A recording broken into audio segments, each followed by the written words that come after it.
చెప్పడానికి అయితే ఏం కాదు, మీ నుంచి నాకు ఒక చిన్న హెల్ప్ అని చెప్పచ్చు.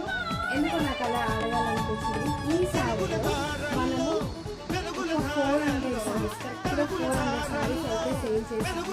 దాంట్లో ఒక 40 మెంబర్స్ అయినా ఈ సారీ పిక్స్ అయితే నాకు షేర్ చేస్తారని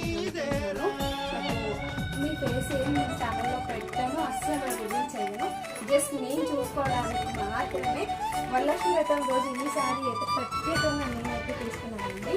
అలాగే మన ఛానల్లో నన్ను సపోర్ట్ చేసే మన వరమహాలక్ష్ములందరికీ వరలక్ష్మి వ్రత శుభాకాంక్షలు. మీరు ఈ చీరలో ఎలా ఉన్నారో చూడాలని నాది ఒక చిన్న కోరిక. అంత బాగా హిట్ చేసిన కలెక్షన్ అని చెప్పొచ్చండి. మంచి red and green colour combination, uniform pattern. ఇందులో ఒక 400కి పోగా మన దగ్గర వచ్చేసి ఒక 50 శారీస్ మాత్రమే ఉన్నాయి. కంప్లీట్గా సోల్డ్ అవుట్.